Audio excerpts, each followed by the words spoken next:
TDP యువనేత శ్రీ సత్యసాయి జిల్లా ధర్మవరం నియోజకవర్గం టీడీపీ ఇన్ఛార్జ్ పరిటాల శ్రీరామ్ భద్రతపై ఏపీ హైకోర్టు కీలక ఆదేశాలు జారీ చేసింది. ఆయనకు ప్రభుత్వం 2+2 భద్రత కల్పించాలని ఆదేశించింది. 2014-19 టీడీపీ ప్రభుత్వ కాలంలో ఆయనకు ఇదే స్థాయి భద్రత ఉండేది.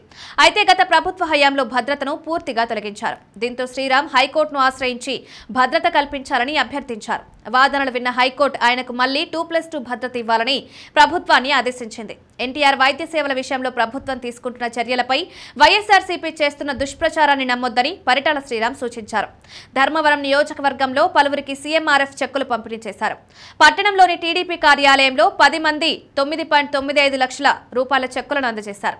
లబ్ధిదారులకు ఆయనతో పాటు ముఖ్యమంత్రి చంద్రబాబుకు ధన్యవాదాలు తెలిపారు. ఈ సందర్భంగా శ్రీరామ్ మాట్లాడుతూ ఎన్టీఆర్ వైద్య సేవలు అందక ప్రైవేట్ ఆసుపత్రుల్లో చికిత్స పొంది ఆర్థిక ఇబ్బందులు ఎదుర్కొంటున్న వారిని సీఎంఆర్ఎఫ్ ద్వారా ప్రభుత్వం ఆదుకుంటోందని అన్నారు. ఇటీవల మెడికల్ కళాశాలల నిర్మాణాలు ఎన్టీఆర్ వైద్య సేవలపై జరుగుతున్న దుష్ప్రచారాలను నమ్మవద్దని పిలుపునిచ్చారు. మెడికల్ కళాశాలలతో పాటు ఎన్టీఆర్ వైద్య సేవల్ని కూడా ఎక్కడా ప్రైవేట్ పరచడం లేదని స్పష్టం చేశారు. పేదలకు వైద్యం మరింత చేరువయ్యేలా ముఖ్యమంత్రి తీసుకుంటున్న నిర్ణయాలు ఉంటాయని తెలిపారు. తాడిమర్రి మండలంలో రెవెన్యూ సమస్యల పరిష్కారంలో అధికారుల నిర్లక్ష్యంపై పరిటాల శ్రీరామ్ తీవ్ర అసహనం వ్యక్తం చేశారు.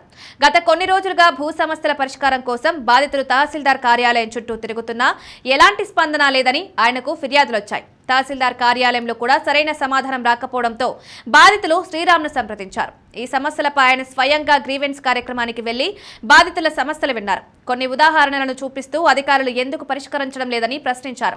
సమాధానం తప్పిస్తున్న వీఆర్ఓలను పిలిపించి మాట్లాడారు. వారు ఒకరిపై ఒకరు ఆరోపణలు చేసుకోవడంతో బాధితులు శ్రీరామ్ అసహనం వ్యక్తం చేశారు. తాతల కాలం నుండి ఉన్న భూములను ఇతరుల పేర్లపైకి మార్చడం, ఆస్తులను తగ్గించడం లాంటివి జరిగాయని బాధితులు ఆవేదన వ్యక్తం చేశారు. ఈ అంశాలపై తహసీల్దార్ కూడా సరైన చర్యలు తీసుకోవడం లేదని శ్రీరామ్కి తెలిపారు. నాణ్యమైన సమస్యలను పరిష్కరించడానికి నెలల తరబడి తిరగడం సరైంది కాదని, ఇకపై అధికారులు కాలయాపన చేయకుండా సమస్యలు వెంటనే పరిష్కరించాలని శ్రీరామ్ స్పష్టం చేశారు.